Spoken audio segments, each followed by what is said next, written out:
His remarkable career spans from his academic beginnings at SMS Medical College, Jaipur, to his leadership position at the Institute of Liver and Biliary Sciences.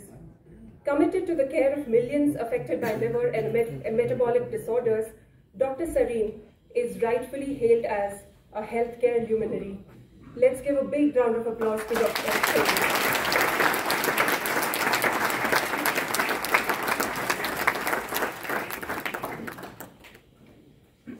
I would now like to request Dr. Sarin to welcome our distinguished panelists for this evening, Sonam Kapoor, Satish Gupta, and Rajdeep Sardesai onto the stage, please.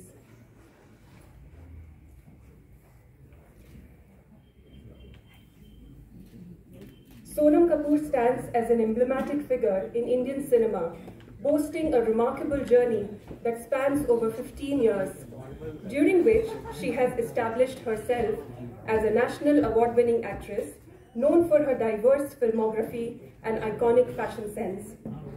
Having kick-started her career under the tutelage of Sanjay Leela Bhansali as an assistant director for Black in 2005, she made a striking debut in Savarya in 2007. Sonam's career trajectory saw her exploring a wide range of roles in films like Ranjana, for which she received widespread acclaim, and Neerja, a performance that not only won her a National Film Award, but also solidified her status in the industry.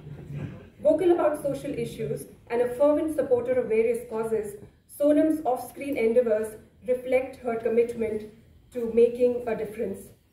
A huge round of applause for Sonam as well, please. Satish Gupta is India's celebrated painter, sculptor, poet, writer, printmaker, skilled draftsman, muralist, designer, and calligrapher, all in one. His works have a deep engagement with mysticism and Zen spirit. Drawing inspiration from the roots of Indian civilization and its rich cultural storehouse, he brings a spirit of positivity and hope to his works and finds his inspiration from an inner peace and tranquility that is a benchmark of his works. His paintings and sculptures are in museums internationally, including Shanghai Museum of Modern Art, the Museum of Sacred Arts, Brussels, and the National Museum in Slovenia. He has had over 40 solo shows in reputed galleries in India and abroad. Please welcome Satish Gupta.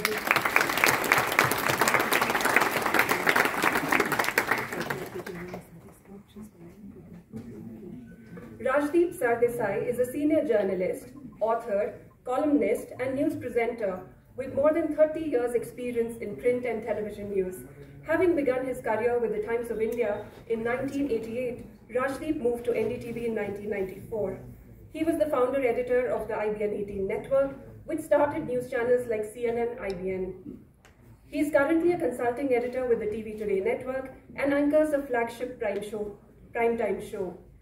Rajdeep has won several awards for journalistic excellence, including the Ramnath Goenka Award, the International Broadcasters Prize, the Asian Television and the Prem Bhatia Political Journalism Award. He received the Padma Shri in 2008. Please welcome Rajdeep.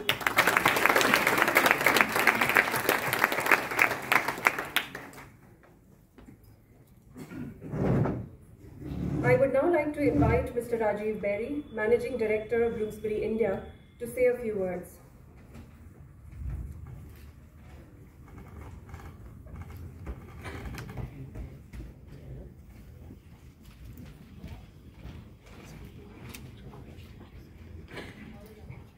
It is such a pleasure to find it's an absolutely unique book. If you look at kind of a health book on health, you'll find very often it could become a bit dreary because one goes a lot into medical definitions and what causes what, etc., etc. But the magic that Dr. Sarin has created, he has dealt with the advice, the information, the guidance by 21 real case stories of patients that he has treated. Now, of course, it's a testimony to Dr. Sarin that and when you read the story, you'll find that there are a lot of personal details, background, family of each patient I don't know of any doctor who would go to that extent of spending so much time with patients, as not just patients but individuals. So that really struck me, Doctor, in your book. So you'll find that there's so much of really helpful information which comes through just reading books. And the underlying message that I could find really was this, that you are, and only you are, really the master of your health destiny. What your status of your health actually is the result of your actions or inactions. So I think, to a great extent, the book is a wake-up call. It's a wake-up call to all of us, that very often we do kind of let things be as they are. We don't want to face reality. We don't want to really be determined about something that need to be done. And what Dr. Sarin's book shows is that those who actually were in bad state when they came to him, those who really followed a very rigorous regimen, who followed the advice truly with determination, came out of those dire straits. So as he says in his book, it's never too late. So in a way, it's a wake-up call to all of us that if we are delaying something, if we are ignoring something, if we have a lifestyle which definitely needs to be changed, then we better do it now. And of course, one other thing which has struck me about Dr. Sarin is the fact that we all know he's such an absolutely busy individual. How did he find time to write the book? It's amazing. And I think what that illustrates, not just the book, we've been demanding publishers to his involvement, so he had to give a lot of time to us while the book was under publication. So I think that is really a testimony to the passion and the absolute commitment he has to overall health and towards the well-being of all. So thank you, Dr. Sarin. You've done a great service to us. Thank you. The good news also is that the book very soon shot up to #1 in the Amazon bestseller list. So congratulations. So I look forward to a great evening, and thank you for being with us. And at the end, I'll just say one thing, which is own the book to own your body. Thank you very much.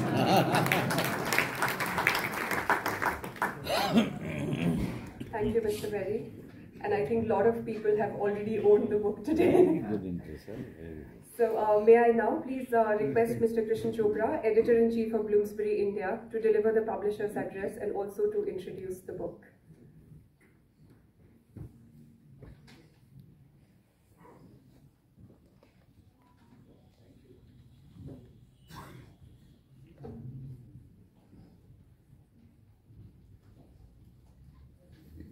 Hello, good evening. Publisher's address sounds a little bit, you are in for a long speech. I assure you it's not the case. I will just add a footnote. Mr. Berry has covered all the ground. Friends, distinguished guests, panelists, very much appreciate all of you being here. As the subtitle of Own Your Body says, a doctor's life-saving tips. I could give a little bit about the journey of the book and also the title. I think we went through about 40 titles. So it was a bit of a little more. Oh my God. So it was a journey trying to convey a sense of the importance of the book, because that is something that struck us the first time we met him. I and Paul, who has been instrumental in putting through the book. It is truly a book that can change your life, give it a new direction. Dr. Sarin has had a long career, many decades, and seen thousands of patients. We had a little bit of a snippet of that on one occasion. We were also able to see him meeting patients and listening to their stories and also giving them guidance. And the one line that he says to everybody also is, they come and say they have lost weight, and that is the main key factor apparently in maintaining your health. The book was written based on the realization that so many of the issues are totally avoidable. But one of the key factors that motivated Dr. Sarin to write it was, we all inherit a great deal of very positive factors from our parents, but also there are some negatives which are actually inherited. There is a proclivity or a inclination for certain types of illness or weakness, and there it is a lifestyle that aggravates the problem, and it is something that is avoidable, but it is not inevitable. But many of the cases that we have seen, it happens that people are coming with illnesses that they are replicating the pattern of their parents, the problems that they had, or some other relative, and so on. It is important then to be aware of those weaknesses and those weak, vulnerable points, and those are given in the book. Lastly, I would add, it is an interesting read throughout, because he has illustrated all the points that he mentioned. There are actual case histories over there, and also they echo our own observations and experiences, things that we are aware of subconsciously or otherwise, and they reinforce the lessons that we need to be learning. Lastly, the book has been an absorbing experience, Rajiv also mentioned, for us as editors and the publishing house also. We first met Dr. Sarin more than a year and a half ago. So this was somewhere in second half of 2022. And the initial draft was a very different book from text from what is finally published. And that just shows the dedication and effort he has put in. Like it was pointed out, he's a very busy person, and it was hard for him to find time. But he did do, it took a little bit of time. But the book that you have is really something that stands out and is extremely useful. It stands with, there are a whole lot of books that are there on taking care of health, etc., self-help and so on. This is head and shoulders above those, and hence something that you really do need to pick up, and there are copies outside. Mr. Berry mentioned that it's #1 on Amazon. I may add that has also gone in for a reprint.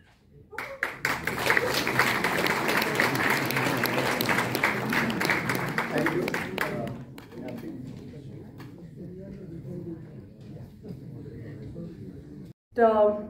Sonam, Rajdeep, Satish ji, Dr. Sarin to unveil a copy of the book, and I would also like to request Mr. Rajiv Berry, Paul Kumar, who is the publisher of the book, to join us on stage, and Krishan.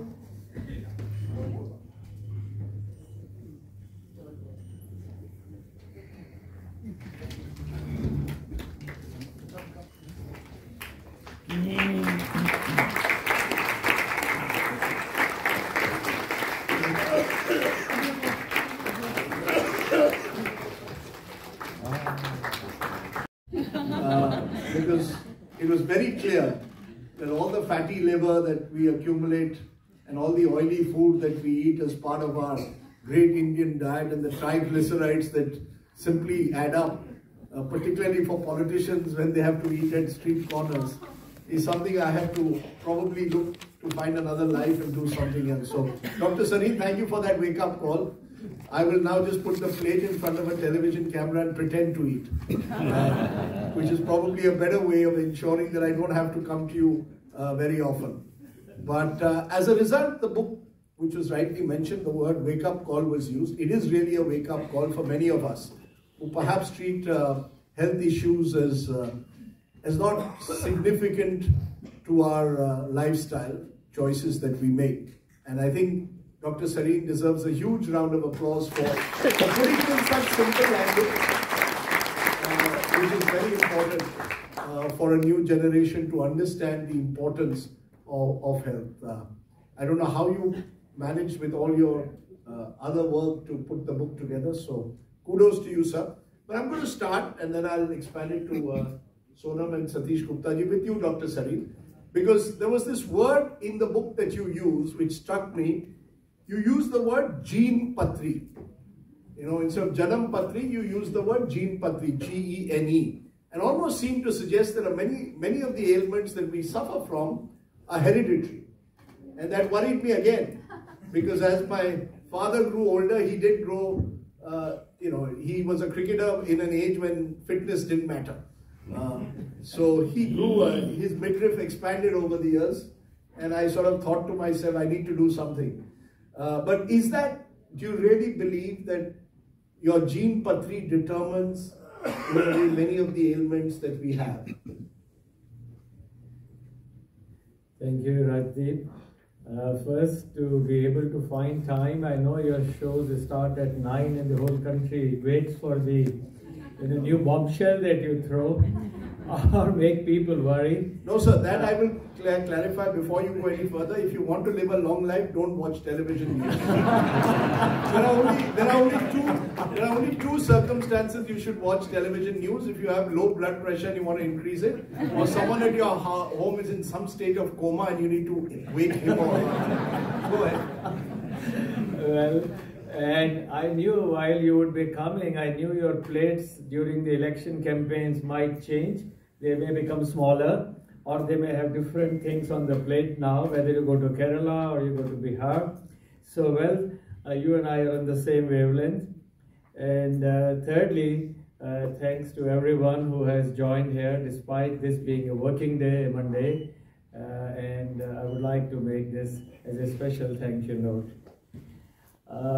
The gene patri actually is a question that every patient who comes and says, "Sir, मुझे क्यों हो गया? मैंने तो कुछ नहीं किया, मैं तो शराब भी नहीं पीता। सर, मैं तो बिल्कुल सुबह ढंग से काम करता हूँ, पर सर पता नहीं क्यों मैं बीमार हो गया." And not realizing that his original equipment manufacturer, OEM, the parents, they had given him अच्छे खूबसूरत बाल, खूबसूरत चेहरा, बहुत सारी अच्छी चीजें दी, पर कुछ खराब चीजें भी आ जाती. So the gene patri is a way of telling a person you actually are not born only because of nakshatras, but because of your genes, and they are walking genes. Like for your example, your father would have got this at late age. You might get the same 20 years earlier, or might get another generation 10 years earlier. These are walking genes. So they just walk across and keep amplifying. So the whole idea is, शादी करनी हो बच्चों की, 26 साल का लड़का है और 20 साल की लड़की है, तो ये पहले देखिएगा कि भाई उनके खानदान में किसको डायबिटीज थी, किसको ब्लड प्रेशर था, किसको कैंसर था, किसको हार्ट डिजीज थी, so that you know that the production, what you make, is going to be better. Because you can call back a car and say, यार गाड़ी खराब है, बैटरी ठीक कर दो, दरवाजा ठीक नहीं है, नया लगा दो, फोर्ड वाले लगा देंगे. But a child who is born, you cannot go back, and therefore a gene patri, I think today in my mind is more important. Okay, you use the word, and you use it often in the book, original equipment manufacturer, to sort of add to the idea of a gene patri. Sonam, you've been very lucky. Yeah, when I look at your father, I was just saying your father is, he seems to be perennially 21. Yes. In almost every film he does. I was told that he once was on a treadmill and there was Shah Rukh Khan next to him, and he was determined to show that he could be, he could stay longer on the treadmill than a Shah Rukh Khan. I mean, what is it about health and lifestyle for you that you think is becoming part of people's lives? More people today are conscious perhaps of health and lifestyle than ever before, particularly in your industry. But honestly, since I remember, my mom started the first personal training gym in Mumbai, and this was many years ago, and they've both been into fitness and health from a very young age. But I would also attribute my father's youth to genetics, because my grandfather, besides his white hair, looked the same since I could remember till he passed away, and my grandmother doesn't look her age at all. I don't know if it's Peshawari genes or it's their health, but they touch wood, genetically or health-wise. Besides the fact that he doesn't drink, doesn't smoke, in our house we don't make anything in seed oil. Everything is made in ghee, or it's made with very less oil, and a lot of fiber is consumed. Everything is done in a very healthy way, and that is, honestly, everybody wants to give my father the credit, but it's my mom who's been very, very healthy from the very beginning, very health conscious. And when I met my husband, he said, my family is a bit health conscious. I said, how health conscious could they be?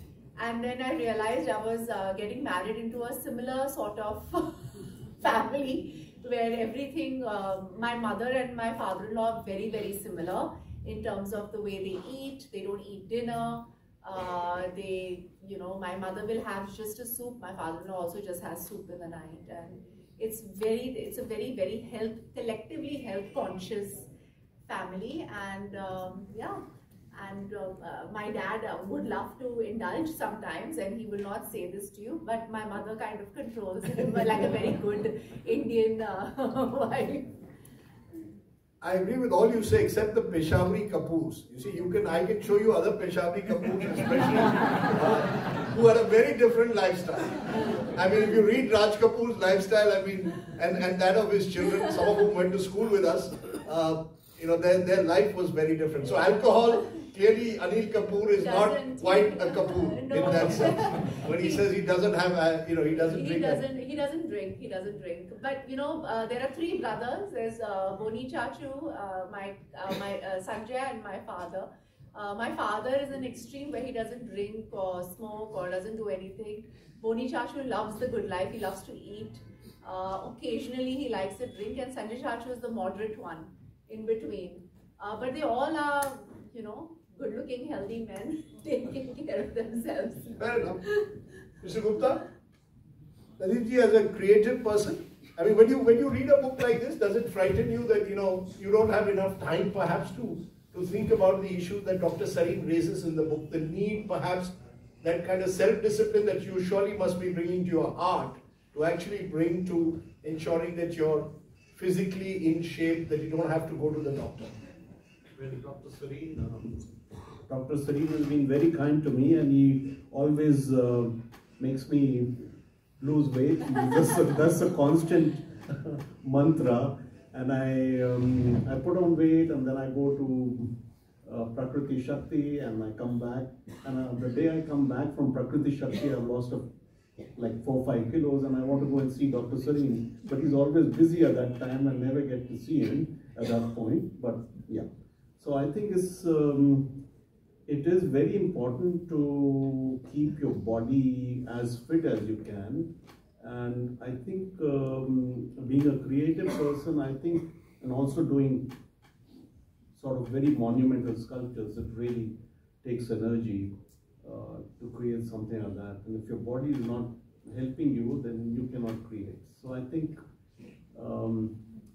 that is very, very important. And I think the other thing that is also, when I was talking to Dr. Sarin and I was mentioning in the book, he asked me what I would feel on the book that could add.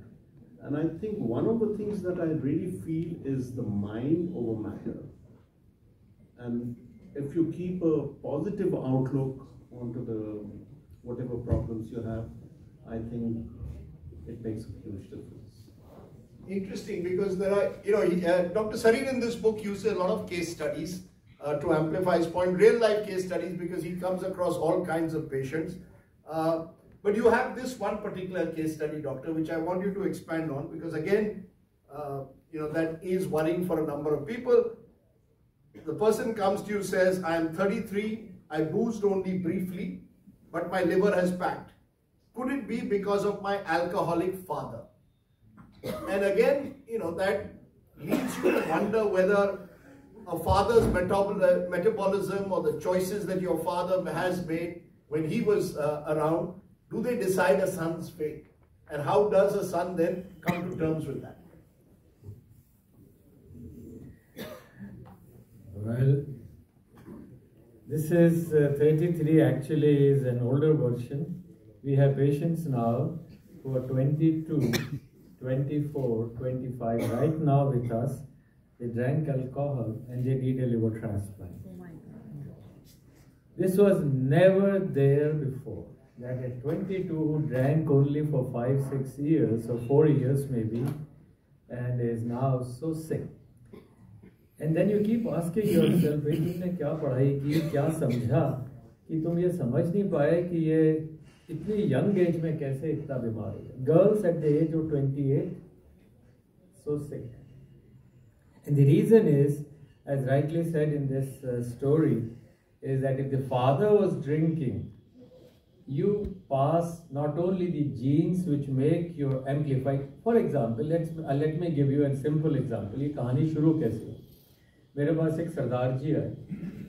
It must be like 40 years ago when this Sardar ji came. Sardar ji was around 70 years old. उनका लड़का था करीब 37-38 साल. And this guy, the 37-year-old, came and had blood vomiting. And I said कि ये तो बहुत सिक हो गया, आपने इसका ध्यान नहीं रखा. You didn't tell him. बोले मेरा लड़का ही नहीं. I said, how come? He said that I have been at 70, I have been drinking for 50 years or 55 years a bottle a day. मुझे तो कुछ नहीं हुआ. इसने तो कुल मिला के 10 साल पिया. ये तो बीमार हो गया. ये मेरा लड़का ही नहीं. But he disowned in public his son because he just can't drink. So what I told him, before your marriage, it was like 10 years of drinking with you. And now this man's 10 years of drinking makes 20 years of drinking. Just to make simple things, your drinking years before the boy or a girl is born and his years of drinking will add up, and that gives you the seriousness of the problem. So why this 33-year-old became sick? Probably partly that his father was drinking before this guy was born for X. And then if the father has diabetes or has other metabolic problems, you actually square up the whole thing. I hope.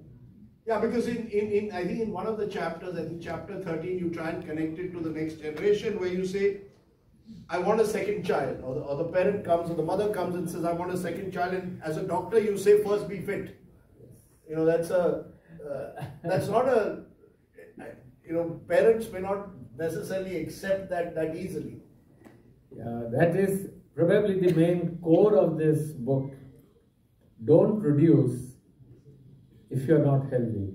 Have you ever seen a car factory making cars if the assembly line is not good? If the assembly line is bad, they will stop making it then and there and correct it.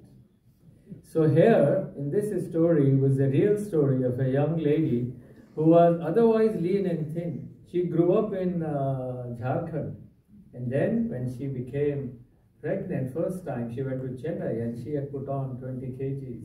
So the boy was not healthy. And then when they went to second child, she was still more obese. And then you can imagine that the baby born would be unhealthy. And then the baby is born to that baby would be still more unhealthy. So stop the production line. You should have your genes cool down, be in good health, then only make a baby. Otherwise, the human race will go back. This is my feeling. What do you think? I absolutely agree. She's a young mother. Vayu. She's left Vayu in Mumbai and I know she's missing him. Yeah, but I absolutely agree with Dr. Sarin. In fact, I had a excellent doctor who helped me through my pregnancy. A very lovely Tamil doctor. Her name was Dr. Gaudi, who helped me, and she basically said that, you know, your body takes almost 2 years to heal after delivery. So, you know, there's this new trend of 2 under 2 that a lot of girls are doing. And she's like, you know, it is absolutely unhealthy to put yourself through that. And she's like, I want you to lose all your weight.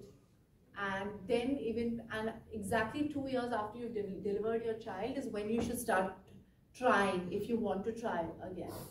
And I kid you not, I delivered my son I was 37 years old. It's already considered geriatric pregnancy. I hate that term, but this is what the medical department uses. I think I'm very young. Basically, I didn't have any gestational diabetes. I didn't have preeclampsia or high blood pressure or any of those things, just because I led a very healthy lifestyle. And so I completely agree with Dr. Sarin on this. Has that changed across your industry? I mean, is that now the deciding mantra to stay healthy? I see it in sport. I gave the example of cricket in particular. I think Virat Kohli has changed the way any Indian cricketer now looks at fitness and the approach to sport. Is that true now across industries? I think, my father has set that trend for longevity.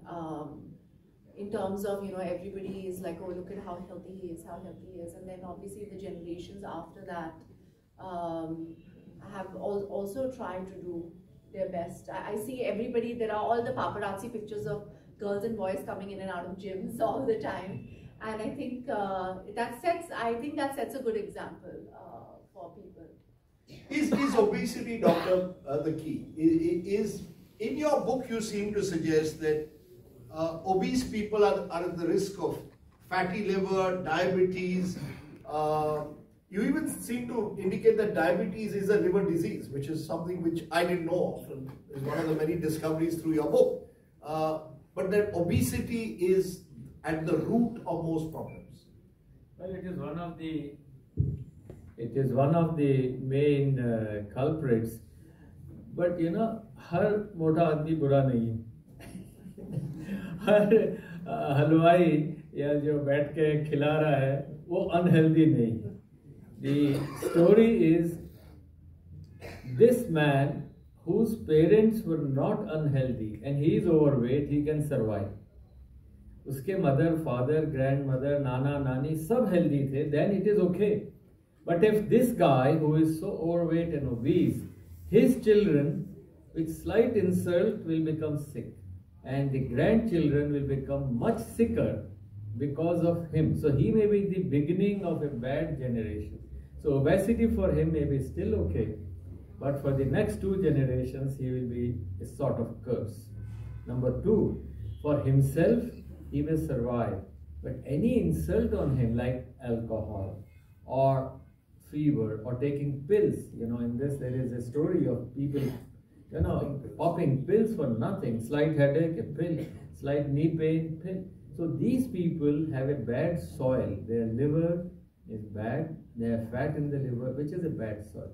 So whether you take alcohol or you take pills or you indulge into too much food, that bad soil will worsen you. So obesity is a problem for you, but much more for your kids. Satish ji, the idea that maybe a creative person like you is so involved in your next big sculptor project that you end up living at times a sedentary lifestyle. Does that worry you? Is your industry not like Sonam's industry, where everyone is also conscious now that you need to also worry about your health, not just about how beautiful your next sculptor is going to look? Yes, I think that's very important, because I think a lot of my time goes in thinking about the work and creating about the work, and that time I need to sit. But also I realize that I think it's as important to move, and luckily for the sculpture I need to be very active, and I think that's encouraging to be able to get yourself fit and to be able to work. Your first tip that you give in the book, you give lots of basic tips. So the first tip is that once a week at least you've got to check your weight. As I said, the book is terrifying for people like me who don't do all these things.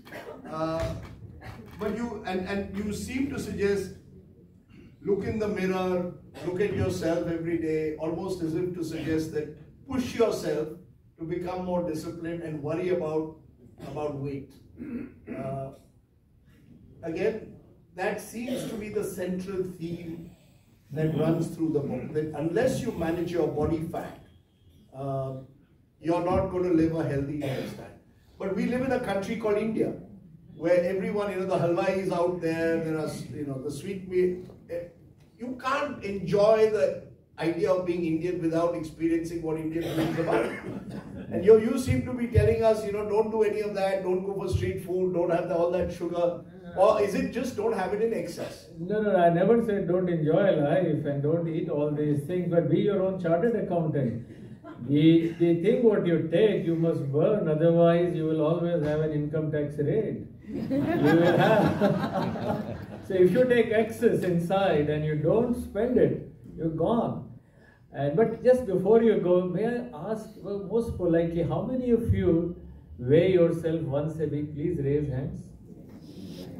Wow. Some of them are my very good friends. So that's, as you saw, that was only about 50%. Only 50%. So it's not as if, it's the vast majority of Indians. So this book is meant, the first tip is meant that you at least measure your weight once a week, and that will be the beginning. And I also suggest, I know some of our very senior people are here, every school, even in your India today, when you punch in for your morning, why can't you put a weighing scale? Is it a bad idea? अच्छा घर जाते हुए कर ले, आते हुए ना कर. Take your weight in the evening. Yeah, worst time. So maybe once at least. So the idea, first tip is that your height minus 100 is a good idea if you are wanting to be healthy. If you are 180, your weight should be 80. But if you are not for ladies, I know you would be much slimmer, it is for men, but for women, it is height minus 105. And if it is for very good actors, it can be much less. But you're also asking us, not just among your tips, you're not just asking us to check our weight every week, also our body fat content as often as possible. Which means that effectively a visit to the doctor to check your lipid profiles, to check your blood pressure, all of this needs to be part in a way of just the way of your cycle. Because many of us, pretend or are so busy that we say we have no time, or we are intimidated by the very idea of coming to see you, doctor. Well, you're right. The idea is own your body. So this is not to go to the doctor. The whole idea is we do not want patients, we want healthy generation. And for that, just weight is the simplest first tip, but there are 50 other tips. And if you try and see your collar size, if it is more than 37, you know there is extra fat. You don't need to go for a doctor. If you have some moles on your neck, if you find there is a black line on the neck, well, just search for it in the mirror and say, well, you are born with a metabolic trait which can be unhealthy. So simple seeing hands, neck, moles or weight can tell you, well, you need to have a checkup. Otherwise, others are healthy. So the whole idea is that you have a family tree. A family tree where you say, mother, father mein kuch tha, dada, dadi ko tha, I can be like this. So if I have that inherited trait and I have these, then I need blood test. Or suppose you go for annual health checkup and you find your cholesterol is high, as it is, not good, then you have a challenge. So whatever comes in the blood, if you go for a high cholesterol, aap sochte ho ek dawai le li and you will be alright. Not asking the question from where has it come. That high cholesterol has come after it has spilled from your liver. So the liver has extra fat, it gets into your blood and you get a high cholesterol or triglyceride. It goes and gets deposited on the arteries and they become hard and you get blood pressure. And then the events follow that you may have after that a heart problem or other. It's not to scare. You can still eat well, but keep a weighing scale. We'll keep the weighing scale, and towards the end of the book, you play Moses and you give your 10 commandments. I know most of us can live with one or two. But when a doctor starts giving 10 commandments, then you're worried. Is there according to you, something that is prioritized As I said, you have various life tips. Not all of us can observe each and every one of them. But if you were to choose a couple of commandments out of the 10 commandments that you have on page 290 in the book, is there any one or any couple that you believe are critical to ensure a healthy lifestyle and own your body? Thank you for reading the book so carefully, with so much on your plate already, whether food or ideas. But it frightened me over the weekend. But the few tips I would like to give is to make your own family tree first thing. If you have, we say, ये पैसे विरासत में मिलेंगे, ये जमीन इसको मिलेगी, ये खानदान से उसको ये रुपया पैसा मिलेगा. That is what we do. My uncle would be this, my aunt would give me this.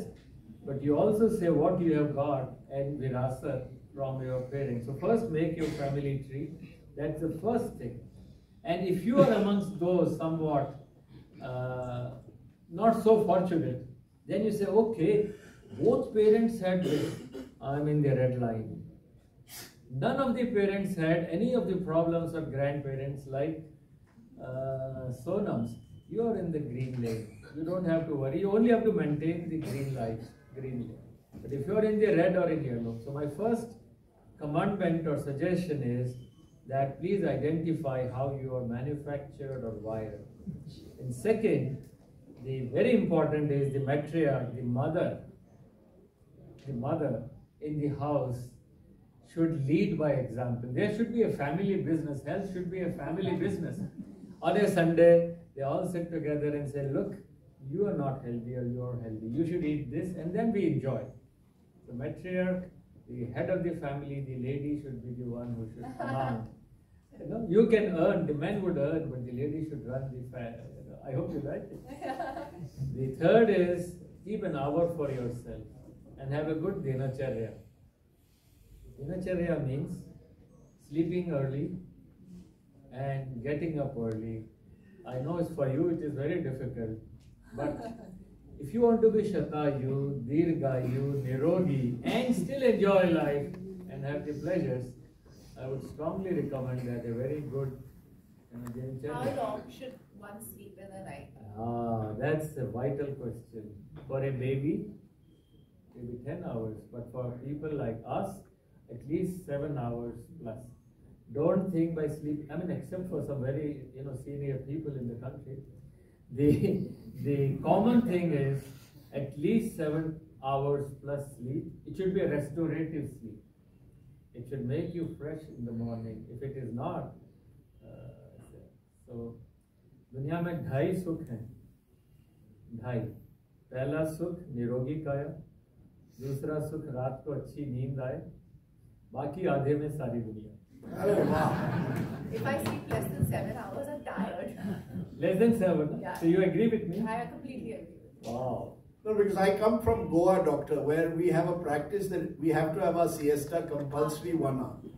If you nothing, even today in Goa, moves between 2:30 and 4. That's so good. Is it? So you days out of 1. So basically, you're saying what the Goans do today, rest of India must do tomorrow, right? but there is this thing that maybe a earlier generation found more time, as you said, find time for yourself. People tend to be so busy with what they're doing in that moment. You said the VVIPs of this country, we have a few ministers here. I saw General V.K. Singh once at a 5 a.m. flight, and I just wondered how he was doing it. He was going to some nomination for a candidate in Telangana. He must have gone to sleep that night at probably midnight and up at 3 in the morning. So bad idea to take those early morning flights, among other things.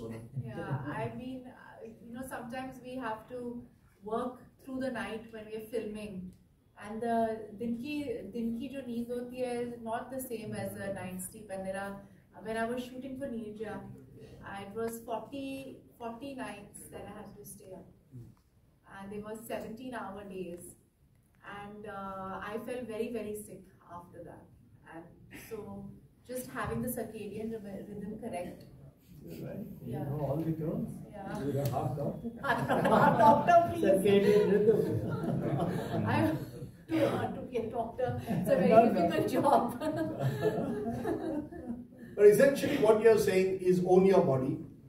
because only when you own your body will you be able to live that 100-year life cycle that you hope that many of us will be able to complete, right? Yes.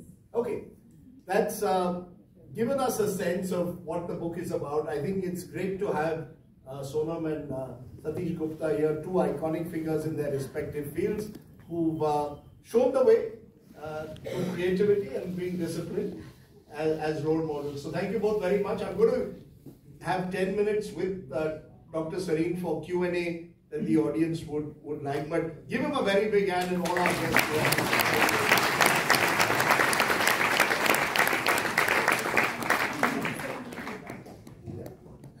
Or do you want us to stay? Yeah, please stay. That'll be better. Yeah, great. That'll be great. Yes, we have about 10 minutes. Yes, the gentleman here. Just put your hand up and maybe if you want to tell us what problem you have. No, I don't have problem. Dr. Sarin, the way you pointed out genetic head gene, Patri, I think in future medicine with gene editing is there. Like film editing, you can remove bad part of it. Similar gene editing can be helpful to remove obesity gene or cancer gene. Second thing, I want to know about the detrimental effect of pollution. जब पराली जलती है हरियाणा और पंजाब में तो बहुत ज़्यादा smoke नज़र आता है, देखने में ही आता है। तो जब हम इनहेल करते हैं हवा तो वो भी पता चलता है कि पोल्यूटेड है। तो वो कितना detrimental है, how it is affecting us and how it is reducing our life and what is the solution. Why have the governments not solved this problem for many years, which occurs every year? I'm going to stop you because it's not doctors' job to get Parani now resolved. That will get Mr. Kejriwal or any of our politicians in the front row. But no, let him answer. That it should be buried instead of burning. Sure. But let him answer the question of. They won't even, now people want to know, we can even get your wife on the stage if you want. Tell us how do you handle your eating lifestyle? Well, my one-line message is after 40 you should be ekahari. Which is? One time. It's good you're asking. One meal. You believe This one? is ekahari. No, does is that mean one good meal or just? One good meal. Enjoy your meal. Nobody says enjoy your meal, and 70% or 60% of the rest of the day should be naturals. That's whatever natural you like. You want yogurt, you want salads, you want anything else, you can enjoy all that. Make it into anything very tasty. But after 40, generally, the advice is ekahari. So there's a lot of buzz about intermittent fasting. Do you support the idea? It's a type of time-restricted eating. Time-restricted eating is what we have been following for ages. Jews, Jains, that's Suryast ke baad nahi, Suryoday ke baad. That is what it is, 6 or 7 in the evening and after 6 or 7 in the morning. That is a standard. But what we end up is eating at 12, 11 and then again start eating at 8, which is somewhat. So intermittent fasting, I would say, is a new word, but time-restricted eating has been in our blood for ages, which I strongly recommend. Okay, 2 more questions. The gentleman in the blue has been raising his hand. I've known you for 35 years. What I want to understand from you, doctor, is you said family genes are very important. What about family conditioning? I believe a child up to 7 years of age picks up whatever he gets from his parents and continues that for 70 years. So if the parents are not healthy, but the conditioning in the family is healthy. It's very good question. So the book is written into 7 sections. The one section is my story and the section 3 is the story of the child. Suppose I want to share this. The child is in the womb, the fetus. And fetus has a Divya Jyoti, like Abhimanyu. He would say, my father is eating this and my mother is eating this, and they bring you out. And this child is born to parents who are not eating healthy. Now he is born, he has no choice, he is born, he can't choose his mother, he can't choose.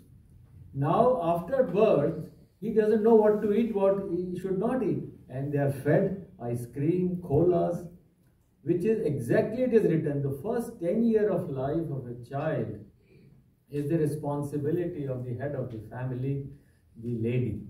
And the lady must know, must be educated what to eat, what the child should eat. So in my opinion, health education in first 10 years is more than school education. He knows how he will be healthy, and till 70 years, as you rightly said, he will remain. So thank you for raising this question. I'm going to end it here because we could go on and on. Okay, we'll give one final question for the front row. It's not a question, it's an observation I just want to share. Once I was sharing diets, I'm from India now. I was sharing diets with Dr. Sarin, then he spoke about these weighing machines at the entry of the office.